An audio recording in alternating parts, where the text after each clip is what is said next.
Are you appreciating how your desire continues to evolve? Even when you think you have everything right where it should be, and then something squirts out in a way that makes it clear that something is not right where it should be. This is what the evolution of all species is about. It's especially what the evolution of your species is about. New experience causing new desire, causing new expansion. But what this gathering is about is how well you keep up with your own expansion, because you can't stop the expansion. Life causes it. Life just keeps causing the expansion. But you do have choices all day, every day, about whether you go with the flow, with the new, or whether you bind up in it, about how you feel about it afterward, whether you get all wadded up in the things that did not go the way you wanted them to, or whether you go with the flow and find some way to feel satisfaction anyway. Have you been listening to us for a little while? Yes. You have a sense of who you are, how you fit into the greater scheme of all of this? Do you know that you create your own reality? You do. You do. You do. You create your own reality, which sometimes makes you feel a responsibility that you don't want to consider. Sometimes it makes you feel free, too.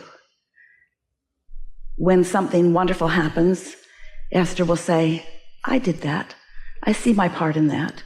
And when something not so wonderful happens, Esther says, I see my part in that.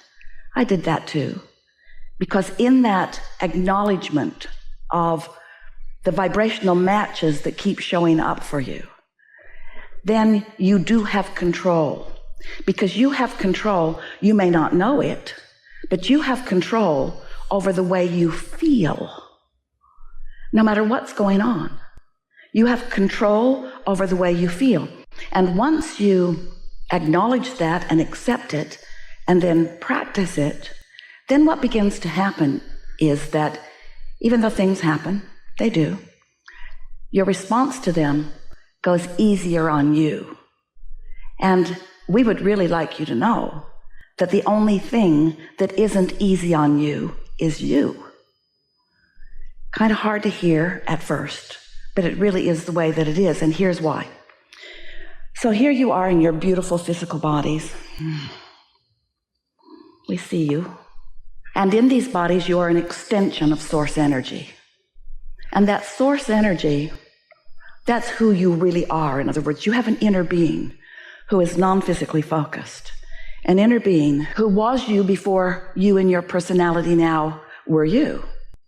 And here's the part we really want you to hear, and still is you, even though you is who you is here in your physical body. In other words, you have two primary and important points of attraction, points of attention, focus points. Because there's your perspective as you stand here on planet Earth, and there's this perspective of your inner being. Now, the optimum life experience is when, by virtue of what you do with your thought processes, you cause a blending between you and you. That's just the best that it can be for you.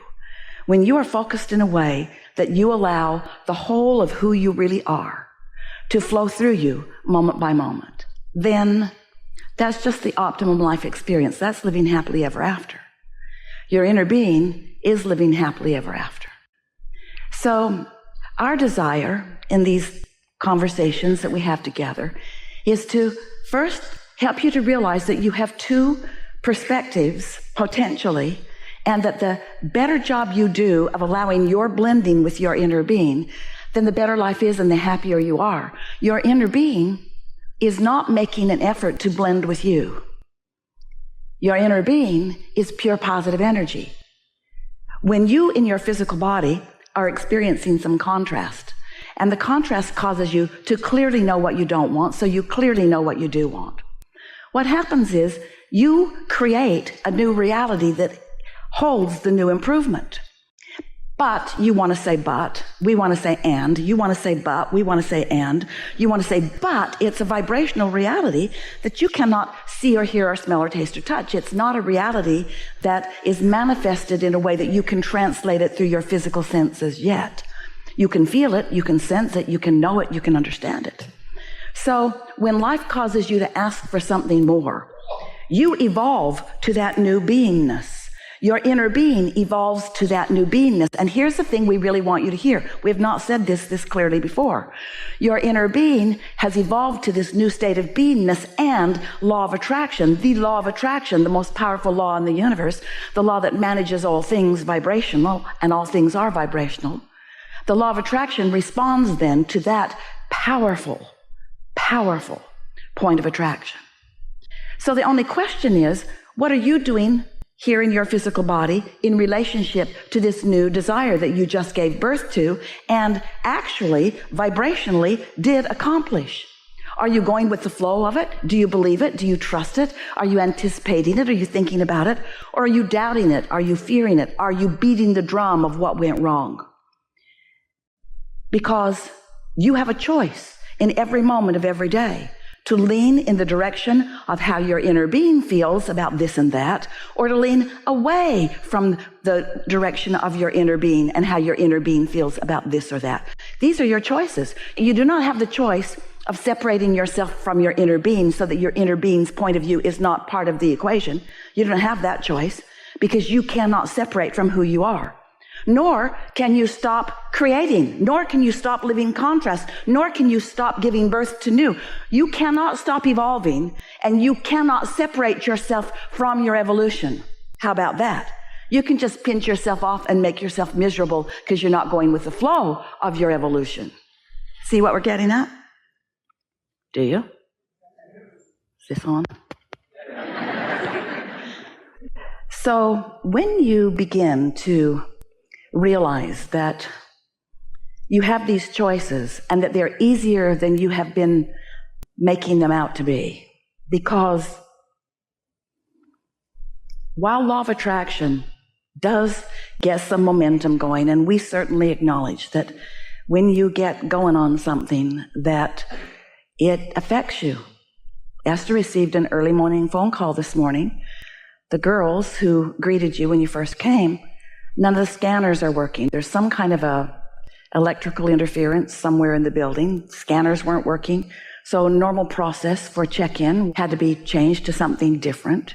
And when Esther got that phone call, she didn't like it very much. It was too late to do anything about it. It was too late to come down and reboot. She had some ideas, but by the time she got the phone call, you were all barking at the door. And so when the microphone went whack-a-doodle, Esther wasn't surprised because she beat a sort of whack-a-doodle drum this morning for a little while. Called her IT guy in San Antonio. He didn't answer. She called his wife. She didn't answer. She called his 16-year-old son. He didn't answer. She called the 12-year-old son. He didn't answer. She rang the house phone. Nobody answered. Nobody answered the telephone. Then she called the IT guy that's supposed to sit in when the other IT guy isn't available.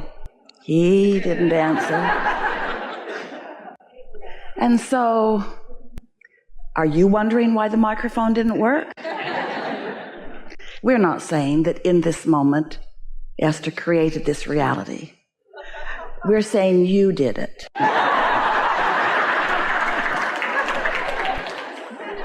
Here's what we're really saying. Doesn't really matter, does it? Doesn't really matter how you got to where you are. The only thing that matters is where you go from here. Where you go from here. Where do you go from here? Some years ago, Jerry and Esther were driving in Orlando. And Esther was driving, she usually did, and Jerry was navigating, but he had been replaced by a navigational device in the car, and he wasn't very happy about it. The first one they got was Magellan. Esther called her Maggie. It was very personal. And Maggie was new to the job and made a lot of mistakes. And Jerry did not really like Maggie very much. She was sort of putting him out of navigational business. So one day, they're in the car, and Esther is listening to what Maggie says, adoringly. And Jerry gets a smile on his face and says, you do know we're going in exactly the opposite direction of the way we need to be going. And Esther said, no, that can't possibly be. I did everything that Maggie said to do. And Jerry said, well, that may be, but I'm just telling you, you're headed in exactly the wrong direction. And Esther looked at the compass. She had to admit that Jerry was right. And then she said, I know. Let's go back to the original place where we started from. I'll reprogram Maggie, and I'll listen very carefully, and we'll figure out, did I make a mistake and not do something that she said? Did I miss a turn? Is the programming wrong? Is there something wrong with the programming? Then we'll know. And Jerry said, or we could just start right here where we are and go to where we want to be. And Esther thought that was a novel, while somewhat unsatisfying thing to do. Esther wanted to go back and figure out what went wrong. She wanted to know whose mistake it was. She felt defensive, not only of her, but of Maggie. And so that's really what we're talking about here, is that there are all kinds of positions that you may find yourself in that are less than the perfect one that you might be looking for. But if you're always looking forward and realizing that every time something goes a little wrong, that you ask with a stronger desire for the rightness of it, and that your inner being focuses on that, gives undivided attention to that, and offers a signal about that, that if you are not trying so hard to think your way through it, if you are instead feeling your way through it, you can find your way to where you want to be and have all kinds of fun and nice experiences along the way. So you were source energy. You came into this body, and only part of you is in this body, but the larger part of you remains source energy. And these two parts of you are having a vibrational, therefore emotional relationship all the time. If you could accept this very important and actually easy concept as a premise of your life experience, things would begin getting better for you, even better for you, immediately. If you could just ask yourself the simple question many times in a day, am I in this moment feeling satisfaction or something less? Because if you're feeling satisfied, that means you're going with the flow of what you've lined out. If you feel less than satisfied, that means you've got a thought going on. A belief is just a thought that you continue to think. You've got a thought going on that is hindering, adding resistance to the desire that you've set into motion. It is our knowing that you are up to speed with what we just said to you. And it's pleasing to us as we speak these words and we feel your response to know that you're ready to start right where you are and move forward into some new ideas, into some clarification of some things that are important to you. So we're going to begin with you right now. What do you want to talk about? Do not worry, because we will wedge our message in the crack, and we can feel among you what your desires of understanding are. So whether you are called forward to the hot seat or not, it is our absolute promise to you that we will address what you've come to know today. Our encouragement is that you relax and try to find that satisfying place of joining with your inner being and therefore understanding the conversations that we are having here today. Because there's a potential of you accomplishing a whole new vibrational set point, which means every relationship you have with every other person, with every other being, with every other material object, with everything in your life, you have the potential of shifting enough that you will notice as soon as later today the improvement in your own point of attraction. So let's have some fun together, yes?